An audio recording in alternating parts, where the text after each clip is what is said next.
Ventilator को easily use करने के लिए 3 हैक्स याद रखो, सब कुछ इजी हो जाएगा। फर्स्ट हैक है मोड कैसे सिलेक्ट करोगे। पहले तुम चेक करोगे कि पेशेंट खुद से ब्रीथ कर पा रहा है या नहीं। अगर पेशेंट खुद से ब्रीथ कर पा रहा है तो तुम्हें असिस्टेड मोड सिलेक्ट करने हैं, जिसमें पेशेंट ब्रीथ कर पा रहा है बट वेंटिलेटर सिर्फ हेल्प कर रहा है पेशेंट को ब्रीथ करने के लिए। इसमें प्रेशर सपोर्ट वेंटिलेशन, सीपैप और एसआईएमवी मोड, ये कुछ मोड्स आते हैं। अब अगर पेशेंट सीडेटेड है, मतलब पेशेंट का जीसीएस लो है, पेशेंट को न्यूरोलॉजिकल कुछ डेफिसिट है, मतलब पेशेंट खुद से ब्रीथ नहीं कर पा रहा है, तो इसमें हमें कंट्रोल मोड सिलेक्ट करने पड़ते हैं, जिसमें 2 मोड्स आते हैं, वॉल्यूम कंट्रोल वेंटिलेशन और pressure control ventilation. Volume control ventilation में क्या होता है, हम एक टाइडल वॉल्यूम डाल देते हैं वेंटिलेटर में, इतना ही वॉल्यूम वेंटिलेटर पेशेंट को देगा एंड प्रेशर उसके अकॉर्डिंग खुद एडजस्ट हो जाता है। ये मोड हम तब यूज करते हैं जब हमें एक पर्टिकुलर अमाउंट ऑफ वॉल्यूम देना ही है पेशेंट को, लाइक सीओपीडी पेशेंट। इसमें एयरवे में इन्फ्लेमेशन और म्यूकस प्लग्स प्रेजेंट रहते हैं, बट हमें जो टाइडल वॉल्यूम है वो तो पहुंचाना ही है एल्विलाई तक, तो हम वॉल्यूम कंट्रोल वेंटिलेशन सिलेक्ट करते हैं। इसमें वेंटिलेटर क्या करेगा, अपना प्रेशर बढ़ा देगा थोड़ा सा एयरवे में एंड उतना अमाउंट ऑफ वॉल्यूम पहुंचाएगा ही एल्विलाई तक।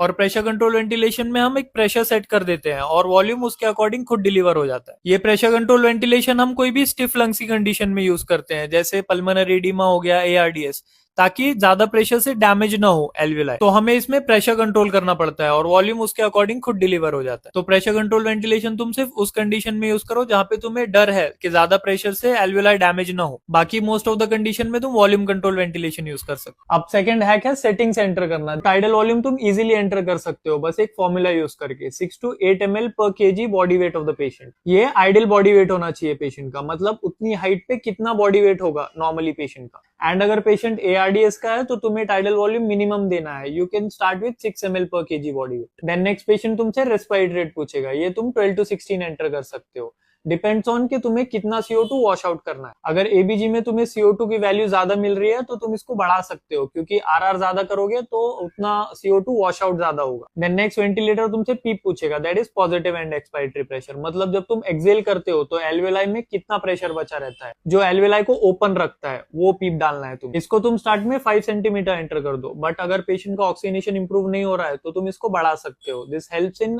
Increasing the oxygenation. Then FiO2 100% से स्टार्ट करो, एबीजी करो पेशेंट का, एंड देन उसके अकॉर्डिंग तुम इसको टेपर कर सकते हो। Third hack would be do not forget the counter indication, जो तुमने अभी सेटिंग्स एंटर किए उसके। एआरडीएस में कभी भी हाई टाइडल वॉल्यूम यूज नहीं करना है, because it can cause barotrauma. CO2 wash out करने के लिए तुम हाई रेस्पिरेटरी रेट यूज कर सकते हो, बट अगर पेशेंट सीओपीडी का है तो तुम ज्यादा आरआर नहीं रखोगे, क्योंकि इससे एयर ट्रैपिंग होगी एल्वियोलाई में। सीओपीडी पेशेंट और पेशेंट हाइपोटेंशन में है तो हाई पीप अवॉइड करो, बिकॉज सीओपीडी में एयर ट्रैपिंग हो जाती है अगर तुम हाई पीप रखोगे। नाउ नेक्स्ट टाइम तुम आईसीयू में इजीली वेंटिलेटर सेटिंग्स एंटर कर सकते हो।